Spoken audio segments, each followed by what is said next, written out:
Hello बच्चों, now let's discuss this question. P की possible values find करनी है सारी, जहां पर ये जो इक्वेशन है इसका एक ही सोल्यूशन है।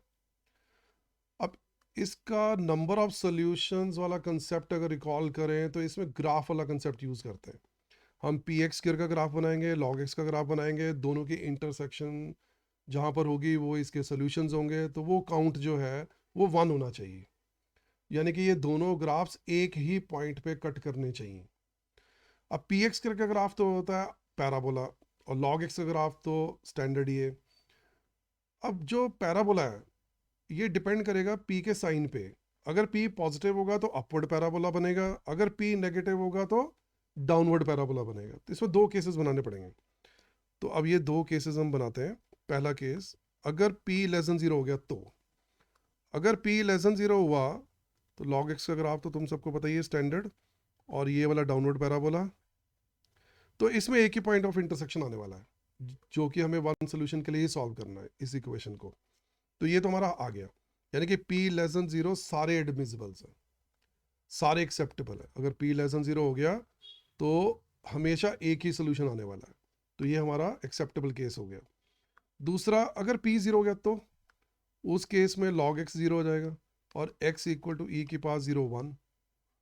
तो ये भी एक सोल्यूशन आ गया इसका जो इसे सेटिस्फाई करता है, एक्स इक्वल टू वन। तो पी इक्वल टू जीरो भी इसका एडमिसिबल केस है। तीसरी पॉसिबिलिटी, अगर पी ग्रेटर देन जीरो हो तो इसको ग्राफिकली अगर थोड़ा पहले देखें कैसा केस बनेगा। ये लॉग एक्स का ग्राफ है।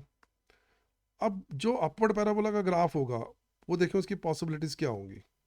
एक पॉसिबिलिटी तो इस तरह की हो गई, इसमें तो ये इंटरसेक्ट कर नहीं रहा, नो सोल्यूशन, तो ये तो इनएक्सेप्टेबल है। तो फिर दूसरी पॉसिबिलिटी, दूसरी पॉसिबिलिटी में अगर मान लो ग्राफ ऐसा आ गया तो इस केस में दो इंटरसेक्शन हो रही हैं, जबकि हमें सिर्फ एक इंटरसेक्शन चाहिए, तो ये भी एक्सेप्टेबल नहीं होगा। तो एक्सेप्टेबल केस कौन सा फिर होगा, अगर मैं ये वाला ग्राफ बनाऊं जो इसे टच कर रहा होगा एक ही पॉइंट पे, तो ये हमारा केस जो है एडमिसिबल है, ये एक्सेप्टेबल केस है जिसमें एक सोल्यूशन आ रहा है।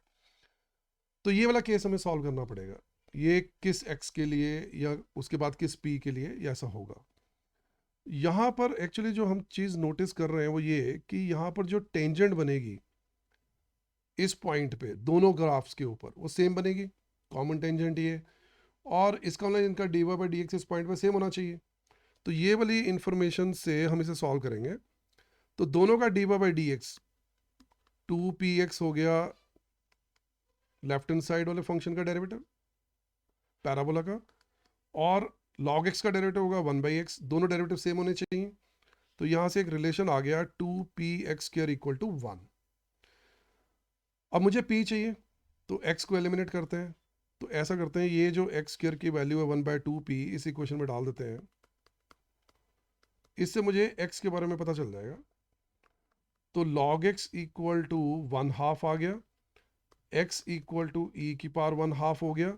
अब p हमारा क्या है, one by to x square.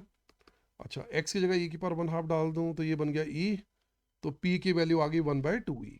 तो एक वैल्यू और आ गई p की वन बाई टू ई, जहां पर ये एक ही सोल्यूशन देगा, दोनों ग्राफ टच कर रहे हैं। तो in totality p less than zero सारा एक्सेप्टेबल है, p इक्वल टू जीरो भी एक्सेप्टेबल है, और एक p equal to one by two E और चाहिए होगा। तो ये सारी चीज़ें जो दे रखी हैं सी चॉइस में दे रखी हैं, तो C will be our the right answer. तो आई होप तुमको सारे स्टेप समझ आ गए बच्चों। चलो अब नेक्स्ट क्वेश्चन के साथ फिर मिलते हैं।